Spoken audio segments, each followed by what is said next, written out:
আরে আরে আরে, কি দেখছি আমি!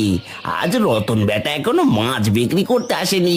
তার মানে আজ আমি একাই মাছ বিক্রি করব। আজ আজ সব মাছ একেবারে দ্বিগুণ দামে বিক্রি করব। খা বাবা, পেট ভরে ভাত খা। আজ তোর প্রিয় হাঁসের মাংস রান্না করেছি। মা, আজ হাঁসের মাংস রান্নাটা খুবই মজা হয়েছে। বাবাকে বাড়িতে এখন থেকে মাংস আনতে বলবে, আমি মাংস দিয়ে পেট ভরে ভাত খেতে পারি। ঠিক আছে বাবা, এখন জলদি মাংসগুলো খেয়ে নে তো। আরে এই রবি, খেলতে যাবি না? বারে টুম্পা, মা হাঁসের মাংস রান্না করেছে, এই মাংস না খেয়ে আমি কোথাও যাব না। আরে এই হতচ্ছাড়ি, বলি সকাল সকাল কি তোর খেয়ে দে কাজ নেই যে সকাল সকাল খেলতে চলে এসেছিস? যা বলছি।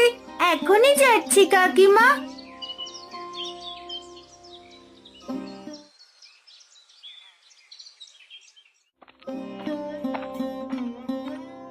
মা, ও মা, আমার যে খুব ক্ষুধা পেয়েছে, কিছু খাবার খেতে দাও না। তোকে কি খাবার খেতে দি বলতো মা টুম্পা? ঘরে যে কোনো খাবার নেই রে।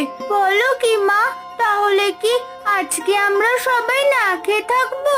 সে জানি না রে টুম্পা, তোর বাবা সেই সকালবেলা মাছ ধরতে নদীতে গেছে, অথচ এখনো বাড়ি ফেরেনি যে। বলো কি মা, বাবা আবার কোনো বিপদে পড়লো না তো? না রে টুম্পা, অমন কথা মুখেও আনিস না। তোর বাবার কিছু একটা হয়ে গেলে যে আমরা না খেয়ে মরবো। মা, আমি একবার নদীর ধারে গিয়ে দেখে আসি বাবার কোনো বিপদ হলো কিনা। তোর যদি আবার কিছু একটা হয়ে যায়, তাছাড়া তুই তো ঠিক মতো সাঁতারও কাটতে পারিস না। না মা, আমার কিচ্ছুটি হবে না, আমি যাবো আর আসবো। ঠিক আছে টুম্পা, সাবধানে যা। আমি দেখি কিছু একটা রান্না করতে পারি কিনা।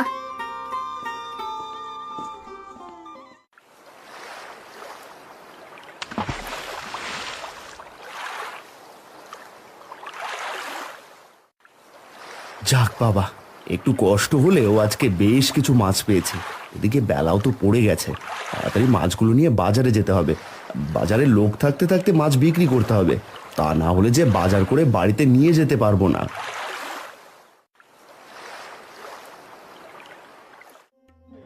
আরে আজ হলোটা কি? ভাবলাম আজ দ্বিগুণ দামে মাছ বিক্রি করব, কিন্তু সেই কখন থেকে মাছ নিয়ে বসে আছি, অথচ একটা লোকও তো আমার কাছ থেকে মাছ কিনছে না। আমার মাছগুলো তো বেশ ভালো, বুঝলাম না তারপরেও কেন আমার থেকে কেউ মাছ কিনছে না। আরে ওই তো অত ছাড়া রতনটা এসে গেছে, এবার বুঝে আবার কপালটা পুড়লো। এই আসুন আসুন, একেবারে জলের দামে টাটকা মাছ নিয়ে যান, আসুন।